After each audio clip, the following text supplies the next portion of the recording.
Olá de novo, eis-me aqui agora para comentar aqueles capítulos que estais a ler durante estes dias. A semana passada havia feito uma pequena introdução à estrutura do livro de Isaías, na sua estrutura tripartida, e também debrucei-me um pouco sobre o livro do Emanuel,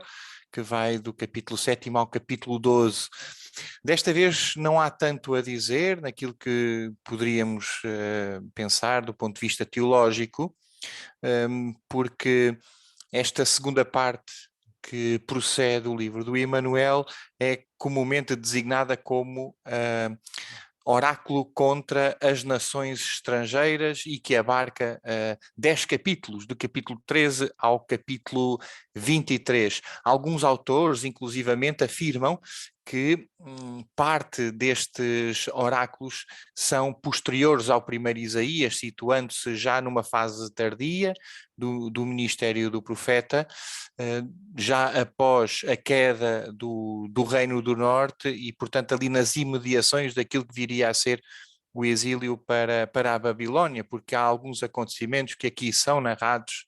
que têm já como pano de fundo e cenário esse cerco a Jerusalém, aquilo que é conhecido como um vaticinium ex evento, ou seja, uma profecia já depois do evento ter acontecido. Situamos-nos no capítulo 13, e aqui começa então, propriamente dito, este género de oráculo, oráculo de condenação, oráculo contra as nações estrangeiras, que tem já em mente aquilo que é o avanço da Babilónia como grande potência e a queda, por sua vez, de todos aqueles que se julgavam grandes impérios e que aparentemente mantinham uma relativa estabilidade. E estes oráculos têm exatamente como pano de fundo esta infidelidade a Deus. Nós vemos sempre, muitas vezes, ao longo da Sagrada Escritura, esta relação causa e efeito, e o efeito devastador que recai sobre estas nações estrangeiras e depois uma parte também sobre Judá tem a ver com a infidelidade a Deus, ou pelo menos esta tendência muito grande e muito latente de abdicar Deus daquilo que é o domínio político, social e religioso destas nações. E então este cenário vai sendo composto a partir daquilo que vai ganhando corpo na literatura profética e que depois ganha a sua maior expressão no livro de Daniel, que é o Yom Yahvé, é o dia do Senhor. E o versículo 6 do capítulo 13 diz: estremecei porque o dia do Senhor está perto. É uma visão muito apocalíptica. Geralmente eram realidades que eram anunciadas pelos profetas em tempos de crise, ou seja, este dia do Senhor está sempre associado a uma ação salvífica de Deus para repor aquilo que era a desordem visível, neste caso em Israel. Olha aí, vem o dia do Senhor, diz no versículo 9, dia de furor implacável, de ira ardente, para reduzir a terra a um deserto e a exterminar dela os pecadores. Estas imagens que mostram a implicação cósmica deste dia do Senhor, que é considerado um dia de ira, mas também é um dia de regeneração, porque a regeneração terá que passar forçosamente também pela destruição. Temos que pensar que na mentalidade da época não havia uma distinção tão clara e tão evidente entre o pecado e o pecador. Para erradicar a malvadez, teria que se erradicar o malvado. Era assim a mentalidade semítica da época. E é este sentimento de misericórdia e de compaixão que preside também a esta devastação, a este Yom Yahvé, este dia do Senhor, que o capítulo 14, como eu vos disse, fazendo este vaticínio ex evento, já apontando para o futuro exílio, coloca Israel a regressar do exílio e diz: o Senhor terá compaixão de Jacó, voltará a escolher Israel e os estabelecerá na sua terra. É esta compaixão de Deus que, no fundo, depois acaba sempre por concluir todos estes oráculos de condenação que vemos contra as nações estrangeiras que eram por si mesmas politeístas, pagãs, e, portanto, que não apoiavam também a sua força em Deus, mas na sua autossuficiência. Gostaria exatamente de me centrar já no oráculo contra Damasco, porque creio que resume aquilo que é a atitude de Israel e de todas as outras nações que mais desagrada a Deus, que é o seu esquecimento, que é a sua falta de memória. E no capítulo 17, versículo 10, diz: Porque esqueceste a Deus, teu Salvador, e não te lembras da rocha do teu refúgio. Muitas vezes estes textos vão ser pintados com este refrão, evocando a falta de memória do povo. É essa a experiência do êxodo, a caminho da terra prometida, que a certa altura já queria voltar para trás, esquecendo-se da sua condição servil e de escravidão que vivia no Egito e que maldizia a Deus. É assim a experiência humana que vive numa fé quase imaculada quando as coisas correm bem, mas quando as coisas correm menos bem, acaba por maldizer a Deus, acaba por se esquecer daquilo que Deus fez, porque já não precisa de o reconhecer, só recorre a Ele nas alturas de crise, mas durante os momentos mais positivos não confere também a causa dessa mesma alegria e desse aspecto positivo a Deus, mas a si mesmo. Há aqui um apelo forte a que, quer nos momentos de crise, quer nos momentos mais positivos da história humana, Deus deve ser esse pilar central, que é a causa daquilo que acontece, mas que requer de cada um de nós a busca do sentido que se esconde por trás daquilo que acontece, seja nos seus aspectos positivos, seja nos seus aspectos menos positivos. Há aqui, inclusivamente, uma porta que se abre para o cumprimento daquilo que vai acontecer em Jesus Cristo, né? A plenitude dos tempos, por excelência. O versículo 7 do capítulo 18, no oráculo contra a Etiópia, diz: naquele tempo,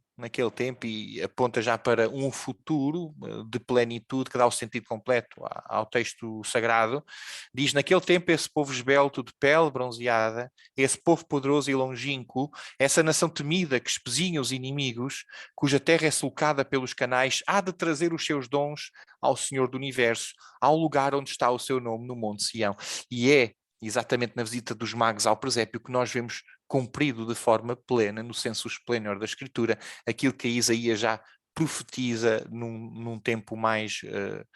longínquo e remoto. Esta sensação de que realmente nos encontramos diante de um vaticínio ex evento, perto, mais longe dos acontecimentos que supostamente seria de esperar, traduz-se nesta mobilidade espiritual de Deus. Deus que não vive já amarrado, engaiolado num espaço muito bem delimitado e confinado, que é o Templo de Jerusalém, e dentro do Templo de Jerusalém o Santo dos Santos, mas numa teologia que vai fazer escola sobretudo com o profeta Ezequiel, diz no capítulo 19: olhai, o Senhor montado sobre uma nuvem veloz entra no Egito. O Senhor entra no Egito através desta mobilidade espiritual que é veiculada e vincada sobretudo com a experiência do exílio, em que tem que se reformular toda a identidade religiosa do povo a partir de uma nova expressão de relação com Deus. E essa relação com Deus que não está já confinada a um templo, mas a um tempo, sobretudo, que é o sábado, não está ligada a um lugar, mas como Jesus vai dizer à Samaritana, os verdadeiros adoradores hão de adorar em espírito e verdade. Esta crítica à autossuficiência é muito bem vincada em vários aspectos. O Senhor difundiu no meio deles a confusão, estragam tudo quando se faz no Egito, faz evocar a Torre de Babel, que também procurava a sua autossuficiência, construindo uma torre que aproximasse de Deus, criando a uniformidade linguística que lhe dava estabilidade, mas a partir de si mesmo e não a partir dos carismas que Deus haveria de suscitar na unidade e não na uniformidade, mas sempre conseguimos perceber, esta ação de Deus é em vista da conversão. Como diz também noutra passagem, o Senhor fere e trata a ferida, e como diz aqui em 19:22, o Senhor ferirá os egípcios, mas curá-los-á. Eles voltar-se-ão para o Senhor, que os escutará e os há de sarar, e esta é a pedagogia de Deus. Pedagogia de Deus se vê na sua ação salvadora, pedagogia de Deus que também se vê na ação simbólica dos profetas, como nós vemos aqui no capítulo 20, esta ação simbólica de Isaías, que anda nu, tira as sandálias dos pés, no meio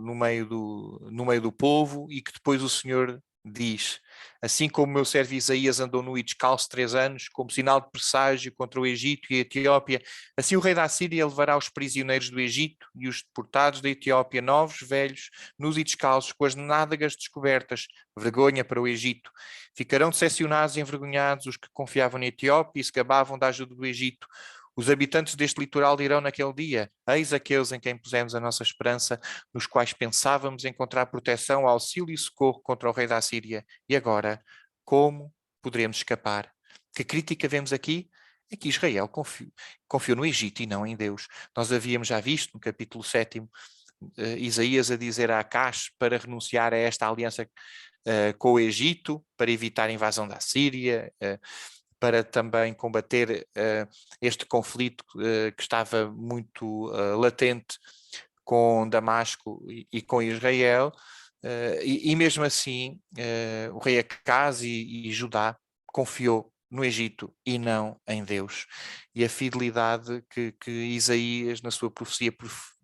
prefere-se vincar é exatamente a fidelidade à aliança e não a fidelidade e alianças políticas com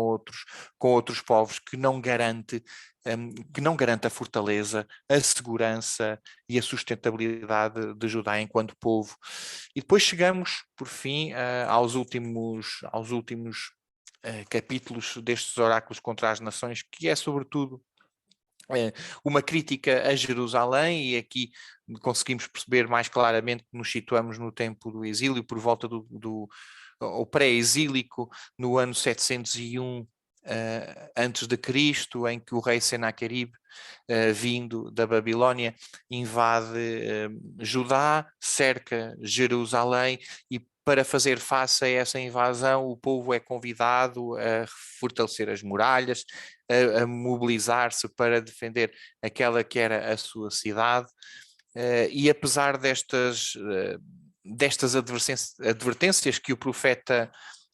ia fazendo, em primeiro lugar, o povo não fez caso nenhum daquilo que ia sendo o pedido de Deus e também não compreendeu nada daquilo que eram as palavras do profeta, ou seja, aquilo que estava a acontecer tinha acontecido por desejo de Deus, na pedagogia de Deus, mas Deus também sempre garantiu